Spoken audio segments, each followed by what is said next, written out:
اس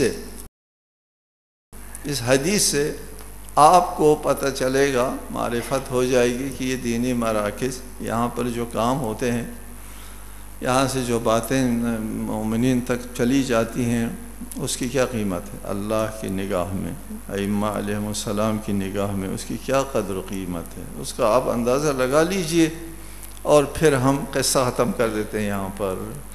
روایت ہے امام زین العابدین علیہ الصلوۃ والسلام سے،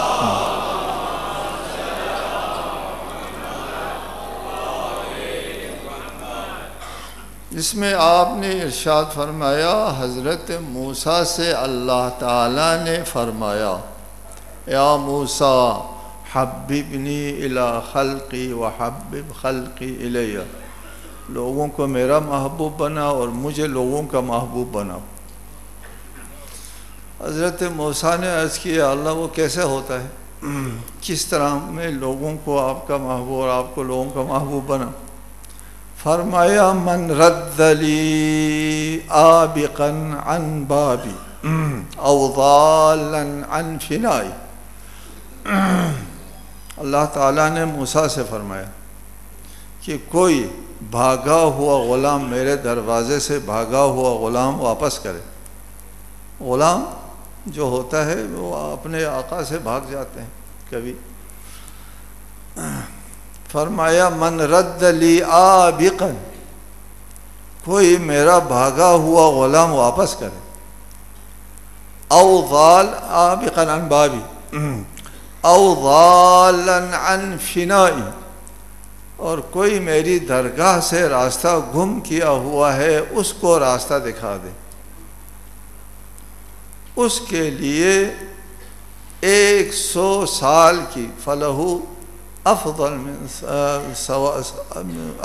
ثواب 100 سنہ قام لیلها وصام نہارها، اس کو 100 سال کی عبادت سے بہتر ثواب ملے گا۔ ایک آدمی کی بات ہو رہی ہے، قابل توجہ بات یہ ہے، آبقاً ایک بھاگا ہوا غلام، ایک صرف ایک، او ضالن ایک گمراہ آدمی کو راستہ دکھائیں، ایک بھاگا ہوا غلام کو واپس کریں، صرف ایک۔ اور بھی احادیث ہے، اس میں بھی لفظ ایک ہے۔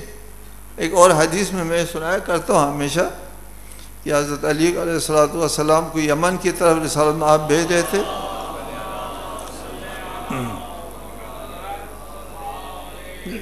شیعہ سنی مصادر میں ہے، یہ میں بہت سناتا ہوں۔ یہ فرمایا تھا، یا علی لَأَن يَهْدِيَ اللَّهُ بِكَ رَجُلًا وَاحِدًا خَيْرٌ لَكَ مِنَ الدُّنْيَا وَمَا فِيهَا، اگر تیرے ذریعے اللہ ایک آدمی کی ہدایت کرے تیرے لیے زمین سے وہ زمین وما فیہا سے بہتر ہے، جو کچھ زمین میں ہے، خود زمین کرۂ ارض اور جو کچھ اس کرۂ ارض میں اس سے بہتر ہے۔ کیا چیز؟ ایک آدمی کی ہدایت، ایک۔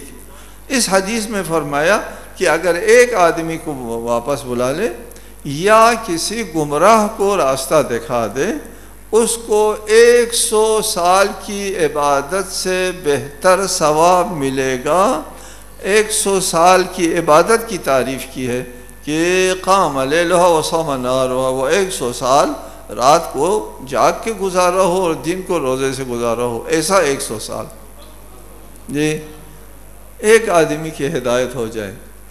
آیت اللہ وحید بہبہانی یہ حدیث مجھ سے بیان کر رہے تھے، فرمایا دیکھو 100 سال حضرت موسیٰ کے 100 سال کی عبادت ہے، چونکہ مخاطب حضرت موسیٰ ہے، اللہ تعالیٰ بات کر رہا ہے حضرت موسیٰ سے بات کر رہا ہے، فرما رہا ہے اے موسیٰ 100 سال کی ایسے 100 سال کی عبادت جس کے راتیں جاگ کے گزاری ہو، دن روزے سے گزارا ہو، ایسے 100 سال کی عبادت سے بہتر ہے۔ فرمایا موسیٰ کی 100 سال کی عبادت سے بہتر ہے جی۔ پھر امام زین العابدین نے فرمایا بشارت ہو، اس حدیث کو بیان کرنے کے بعد امام فرماتے ہیں بشارت ہو ہمارے علماء کو جی۔ پھر حضرت موسیٰ نے عرض کیا آپ کا بھاگا ہوا غلام کون ہے؟ اور آپ کی بارگاہ سے جو گمراہ ہوا ہے وہ کون ہے؟ فرمایا بھاگا ہوا غلام وہ ہے جو ہمارے حلال اور حرام کو نہیں جانتا. یہ حلال حرام نہیں جانتا تھا اور اس نے جا کر کے اس کو حلال حرام بیان کیا. میں یہاں بیان نہیں کر سکتا، اس قسم کے سینکڑوں احادیث ہے کہ حلال محمد و آل محمد اور حرام محمد و آل محمد بیان کرنے کی کتنے فضائل ہیں. جی ہمارے ائمہ علیہم السلام نے زندگی میں دو کام کیے ہیں، ایک یہی احکام حلال و حرام بیان کیا ہے اور دوسرا غریب پروری کی ہے. فرمایا کہ عابق یعنی بھاگا ہوا غلام وہ ہے جو حلال حرام کو نہیں جانتا تھا اور اس نے حلال و حرام سکھایا اس کو. اور وہ جو گمراہ ہے وہ کون ہے؟ فرمایا گمراہ وہ ہے جو اپنے زمانے کے حجت کی معرفت نہیں رکھتا تھا. جی وہ گمراہ آدمی ہے اور اس کو اپنے زمانے کی حجت کی معرفت کرا دی، پہچانوا دیا. اگر کسی نے اپنے زمانے کی حجت کی معرفت کرا دی اور حلال و حرام بیان کیا تو اس کو 100 سال کی عبادت کا ثواب ملتا ہے. اگرچہ امام نے فرمایا کہ ہمارے علماء کو بشارت ہو، چونکہ یہ کام تو علماء کرتے ہیں. یہ علماء کرتے ہیں تو آپ شاید تصور کریں گے تو پھر تو یہ تم اپنے فضائل بیان کرتے ہیں کہ ہمارا تو اس میں کوئی حصہ نہیں ہوگا. علماء نہیں کر سکتے آپ لوگوں کے بغیر. جی علماء ہمارے ملک میں اس ادارے کے سلسلے میں کہیں یا جو بھی علماء اہل علم کام کرتے ہیں وہ آپ لوگوں کی شرکت کے بغیر، آپ لوگوں کے تعاون کے بغیر کام نہیں کر سکتے. پھر آپ کہیں گے کہ یہ تو ان لوگوں کی بات ہے، یا آپ پیسے کی طرف اشارہ کرتے ہوں گے جنہوں نے پیسہ دیا ہے ان لوگوں کو یہ درجہ ملے گا، علماء کے ساتھ وہ بھی شریک ہو جائیں گے، ان کو یہ درجہ ملے گا، ثواب ملے گا. ہمارا تو پیسہ بھی نہیں ہے.